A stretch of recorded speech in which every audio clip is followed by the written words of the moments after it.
अमेरिकी राष्ट्रपति Donald Trump ने दावा किया कि भारत अब रूस से तेल नहीं खरीदेगा और अब ट्रंप के दावे पर भारत की तरफ से जवाब सामने आया है। भारत की तरफ से पहला जवाब सामने आया है। विदेश मंत्रालय के प्रवक्ता रणधीर जायसवाल ने ट्रंप के दावों को लेकर बड़ा बेहतरीन जवाब दिया है। जिस तरीके से आपको बता दें कि अमेरिकी राष्ट्रपति डोनाल्ड ट्रंप ने दावा किया था कि भारत अब रूस के साथ तेल का कारोबार नहीं करेगा, रूस से तेल आयात नहीं करेगा। इसके अलावा ट्रंप ने चीन को लेकर भी कहा था कि चीन पर भी हम ऐसा दबाव बनाएंगे, लेकिन अब भारत की तरफ से प्रतिक्रिया सामने आई है। आपको बता दें कि भारत के ऊर्जा स्रोतों पर टिप्पणियों के जवाब में विदेश मंत्रालय के आधिकारिक प्रवक्ता रणधीर जायसवाल की तरफ से यह बयान सामने आया है। रणधीर जायसवाल ने क्या कुछ कहा वो पहले आपको बताते हैं। इसके अलावा आपको फिर बताएंगे किस तरीके से भारत में इस मसले को लेकर सियासत भी शुरू हो गई है और किस तरीके से अमेरिकी राष्ट्रपति डोनाल्ड ट्रंप का बयान सामने आया था। सबसे पहले आप रणधीर जायसवाल का यह बयान देखिए, जिस तरीके से रणधीर जायसवाल ने कहा कि भारत तेल और गैस का एक महत्वपूर्ण आयातक है। अस्थिर ऊर्जा परिदृश्य में भारतीय उपभोक्ताओं के हितों की रक्षा करना हमारी निरंतर प्राथमिकता रही है। हमारी आयात नीतियां पूरी तरह इसी उद्देश्य से निर्देशित होती हैं। स्थिर ऊर्जा मूल्य और सुरक्षित आपूर्ति सुनिश्चित करना हमारी ऊर्जा नीति के दोहरे लक्ष्य रहे हैं। इसमें हमारी ऊर्जा स्रोतों का व्यापक आधार बनाना और बाजार की स्थितियों के अनुरूप विविधीकरण करना शामिल है। जहां तक अमेरिका का संबंध है, हम कई वर्षों से अपनी ऊर्जा खरीद का विस्तार करने का प्रयास कर रहे हैं। पिछले दशक में इसमें लगातार प्रगति हुई है। वर्तमान प्रशासन ने भारत के साथ ऊर्जा सहयोग को गहरा करने में रुचि दिखाई है। इस पर चर्चाएं जारी हैं।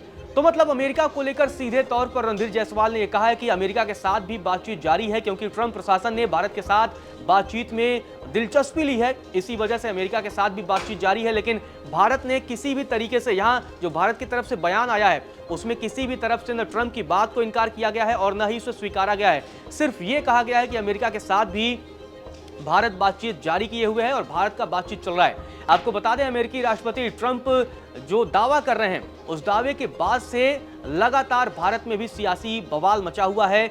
अमेरिकी राष्ट्रपति ट्रंप के इस दावे पर कि भारत रूस से तेल खरीद रोकने पर सहमत हो गया है, इस पूरे मसले पर अब कांग्रेस की तरफ से भी प्रतिक्रिया सामने आई है। कांग्रेस सांसद जयराम रमेश की तरफ से बयान सामने आया है। जयराम रमेश ने कहा कि भारत सरकार द्वारा लिए गए फैसलों की घोषणा राष्ट्रपति ट्रंप वाशिंगटन डीसी में करते हैं, तो उन्होंने सीधे तौर पर भारत सरकार पर भी निशाना साधा है। जयराम रमेश ने आगे कहा कि यहां से तारीफ वहां से टैरिफ, और उन्होंने ये भी कहा कि राष्ट्रपति ट्रंप ने 51 बार दावा किया है कि व्यापारिक धमकी देकर भारत पाकिस्तान तनाव को रोकने के लिए वे जिम्मेदार हैं। कल ट्रंप ने कहा कि उन्होंने प्रधानमंत्री मोदी से कहा था कि भारत को रूस से तेल खरीदना चाहिए और भारत ने उन्हें आश्वासन दिया है कि वह रूस से तेल नहीं खरीदेगा और प्रधानमंत्री इस पर चुप हैं। अगर ऐसा कोई फैसला लिया गया है तो प्रधानमंत्री को इसकी घोषणा करनी चाहिए।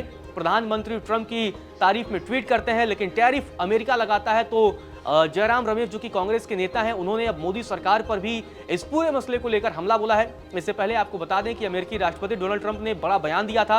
उन्होंने ये दावा किया था कि भारत अब रूस के साथ तेल नहीं खरीदेगा। ट्रंप ने यह भी दावा किया था कि इस संबंध में बाकायदा भारत के प्रधानमंत्री नरेंद्र मोदी के साथ उनकी बातचीत भी हो गई है। लेकिन जब ट्रंप की तरफ से यह बयान सामने आता है, उसके बाद भारतीय विदेश मंत्रालय की तरफ से जो बयान सामने आया है उसमें न ही ट्रंप की बात पर सहमति जताई गई है और न ही इनकार किया गया है। अब देखना दिलचस्प होगा कि इस पूरे मसले पर आगे किस तरीके की सियासत शुरू होती है, वो देखना भी दिलचस्प रहेगा।